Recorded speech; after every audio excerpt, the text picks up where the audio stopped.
নমস্কার বন্ধুরা, আমি বৈশাখী। আপনারা দেখছেন আমার চ্যানেল সবুজায়নের পথে। বন্ধুরা, আজ বাড়িতে সরস্বতীর পুজো, তাই সকাল সকাল স্নান করে তৈরি হয়ে নিচ্ছি। ওই যে কালকে আপনাদের ভিডিওটা দিয়েছিলাম না, আমার স্বামী একটা ছোট্ট পিতলের ঠাকুর এনেছে আমার জন্য, সেই ঠাকুরটি আমি আমার ঘরে পুজো করব, তাই আজকে ফুল তুলতে এসেছি। দেখুন বন্ধুরা, আমি আজ এই প্রথমবার আমার বাগানের এইভাবে গাছের ফুল তুলছি। এর আগে আমি সত্যিই ফুল তুলিনি, যদিও বা একটা দুটো তুলেছি, কিন্তু আমি কখনোই এভাবে ফুল তুলি না।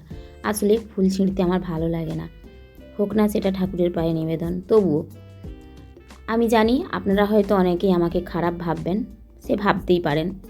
আসলে যার যা মতামত সেটা নিজের কাছে রাখাই ভালো। আমি মনে করি প্রকৃতি দেবী, প্রকৃতি আমাদের মা, তাহলে সেই প্রকৃতির সৃষ্টি প্রতিটি জিনিসই ভালোবাসার জিনিস, আমাদের প্রিয়। তাহলে সেই প্রিয় জিনিসটিকে আমরা কিভাবে ছিঁড়ে তুলে নিই? খাদ্যের প্রয়োজনে শাকসবজি বলুন বা মাছ মাংস, সেটা খেতেই হয়, সেটা না তুললে নয় বা না খেলে নয়। তাই কিন্তু এই যে ফুলটা, এটা সত্যিই আমার ছিঁড়তে কেমন যেন কষ্ট লাগে, তবুও আজকে তুলছি, কারণ আজকে আমি সরস্বতীর পুজো নিজের বাগানের ফুল দিয়েই করতে চাই।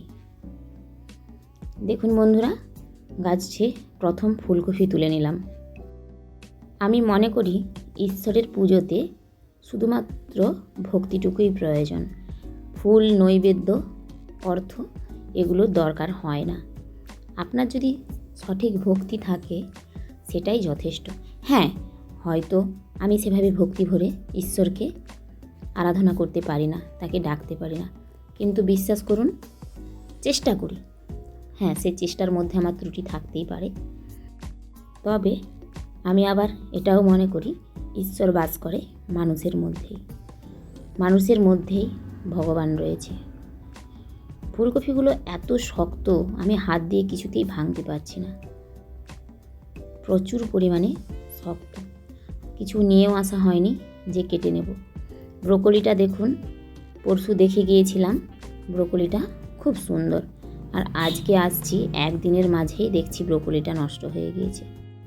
এইটাই আমার বাগানে প্রথম ব্রোকলি আর ওই প্রথম ফুলকপির সংগ্রহ। আর ওলকপিগুলো তো দেখেছেন বেশিরভাগ পোকা হয়ে গিয়েছে। আজকে পুজো ফুলটা তুলতে এসেছি বলেই এগুলো তুলে নিচ্ছি। এবার আমি চলে যাব বাড়ি। আপনাদের কার কার বাড়িতে সরস্বতীর পুজো হয় আমাকে অবশ্যই জানাবেন, আর কে কে সরস্বতীর পুষ্পাঞ্জলি দেন সেটাও অবশ্যই কমেন্ট করে বলবেন। সেই ছোটোবেলা থেকে সরস্বতী পুজোর পুষ্পাঞ্জলি দিয়ে এসেছি, তাই এখনও দিই। তবে আমাদের 3টে সরস্বতী পুজো হবে, আমার স্বামীর 2টো, কোচিংয়ে 2টো, আর বাড়িতে একটা। ওই যে কালকে ঠাকুর এসেছিলো দেখিয়েছিলাম, ওটা আমাদের বাড়িতে এসেছে। ওই ঠাকুরটা বাড়িতে যে কোচিং রয়েছে ওটা সেই কোচিংয়েরই ঠাকুর, আর এই পুজোটা বাড়িতেই হয়, কারণ কোচিংটাও তো বাড়িতেই। এই দেখুন আমার পিতলের সরস্বতী, এটাও কেমন হয়েছে অবশ্যই আপনারা জানাবেন। আমার কাছে লক্ষ্মীনারায়ণ, রাধাকৃষ্ণ, গণেশ ঠাকুর থাকলেও সরস্বতীটা ছিল না, তাই স্বামীর কাছে এই সরস্বতী পুজোয় এটাই অনেক দিনের আবদার ছিল যে পুজোর আগে আমার একটা সরস্বতী চাই। সত্যি সেই আবদারটুকু আমার স্বামী অবশ্যই পূরণ করেছে। দেখুন বন্ধুরা, আমার তো ঠাকুরটা দেখতেই ভীষণ ভালো লাগছে। যে পুরোহিত মশাই এসে গিয়েছেন, ও আমার স্বামীর ছাত্র এবং আমাদের পারিবারিক কুলপুরোহিত।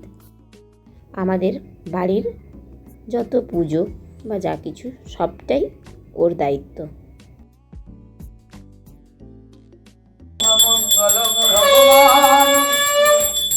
মঙ্গলম গরুড়ার ধ্বজ তুমি পিছিয়ে আসো। মঙ্গলম পুণ্ডরীকাক্ষাং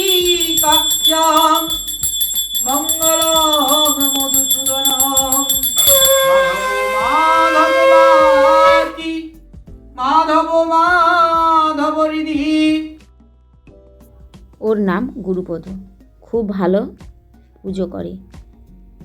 কিন্তু আপনাদের সেই মন্ত্র শোনানোর ইচ্ছে থাকলেও শোনাতে পারলাম না, কারণ পাশে প্রচুর পরিমাণে গান বাজা শুরু হয়ে গিয়েছে।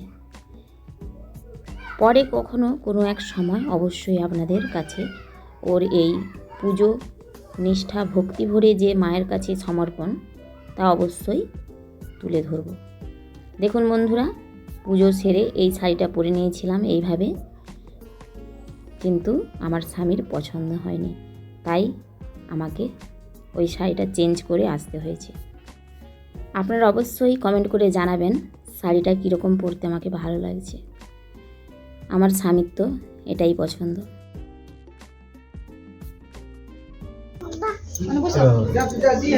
ব্রহ্মানন্দম পরম সুখদম কেবলম দ্বন্দ্বাতীতম গগন সদৃশম একং। বাড়ির পুজোতে আমার ছোটো দেওরের ছেলে সংকল্প করছে। কেন জানি না, পুজোর সব কিছু শেষ হয়ে যাওয়ার পর আজকে ইচ্ছে হলো একটা গোলাপ মাথায় নেব। কোনোদিনও গোলাপ মাথায় নিইনি, কিন্তু আজ কেন জানি না শখটা মনের মধ্যে জেগে উঠল, তাই গোলাপটা ছিঁড়ে নিচ্ছি। গাছ থেকে কি এভাবে ফুল ছিঁড়তে ভালো লাগে বলুন? তবুও আমাদের আবার মন হয়, আমরা নিজেদের মন নিজেরাই বুঝি না। অনেক কিছু করার ইচ্ছে থাকে না, আবার শখের বসে করে ফেলি। আর কোনো দিন তো এভাবে গোলাপ দিইনি, কেমন লাগছে তাও বুঝতে পারছি না।